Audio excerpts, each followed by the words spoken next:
On a crisp autumn night in 1961, a chance encounter in the White Mountains would shatter the lives of an American couple and forever change the landscape of UFO lore. Betty and Barney Hill's harrowing experience would become one of the most enduring and fascinating tales of alleged alien abduction.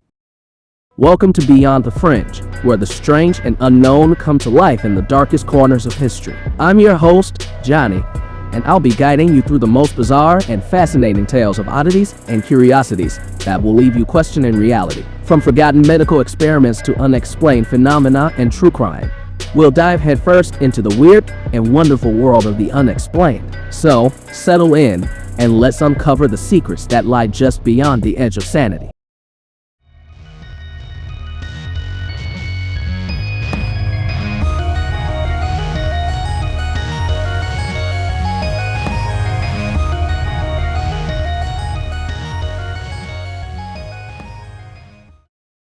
This incident took place in New Hampshire from September 19th to September 20th, 1961. At around 10:30 p.m., the couple was on their way back from a vacation at Niagara Falls. At this point, they were just south of Lancaster, New Hampshire. Betty noticed a bright light in the sky, first thinking it was a shooting star or a plane, but then it was suddenly moving upward. She begged Barney to pull over so she could get a better look at the object. Betty got out her binoculars and observed an odd-shaped craft flashing in many different colors passing in front of the moon. Barney believed the object to be a commercial airliner until he saw what he described as a change of direction without turning, claiming he watched the craft change direction straight towards them.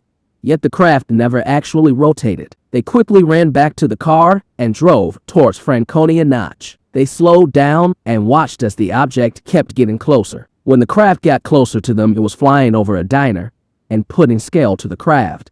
They determined the craft had to be around 150 feet in width. The UFO then started bouncing around the sky erratically. About a mile south of Indian Head, the craft descended very quickly straight towards the car. Barney immediately stopped the car. The massive craft was hovering 80 feet above their car. Barney got out of the 1957 Chevy Bel Air with his pistol and binoculars in hand. He moved away from the car and closer to the craft. Looking through the binoculars, Barney claimed to see 8 to 11 humanoid figures in the windows of the object. He ran back to the car in hysterics. He saw the object again, shift its location to directly above the vehicle. He drove away at high speed, telling Betty to look for the object. She rolled down the window and looked up. Almost immediately, the Hills heard a rhythmic series of beeping or buzzing sounds which they said seemed to bounce off the trunk of their vehicle. The car vibrated and a tingling sensation passed through the Hills' bodies. The Hills said that at this point in time they experienced the onset of an altered state of consciousness that left their minds dulled. The second series of beeping or buzzing sounds returned the couple to full consciousness. They found that they had traveled nearly 35 miles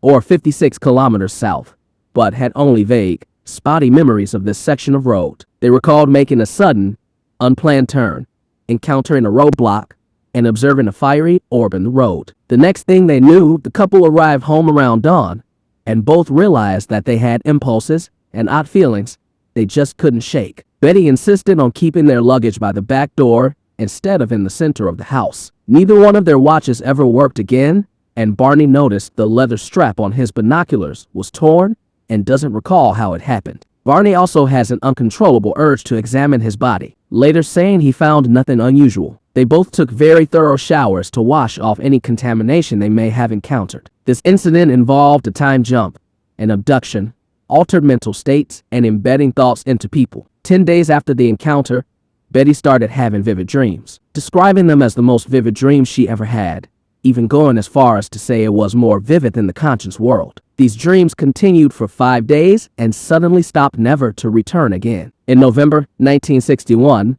Betty began writing down the details of her dreams. In one dream, she and Barney encountered a roadblock and men who surrounded their car. She lost consciousness but struggled to regain it. She then realized that she was being forced by 2 small men to walk in a forest in the nighttime, and of seeing Barney walking behind her.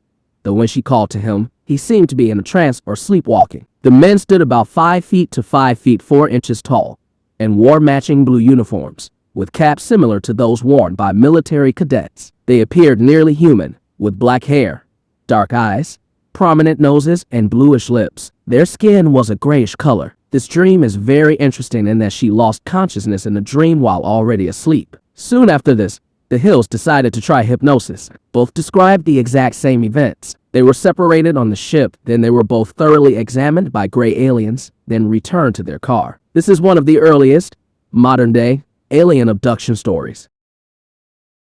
Thanks for joining me on this journey beyond the fringe. If you like this video, be sure to like, comment, and subscribe for more content that pushes the boundaries. See you in the next one.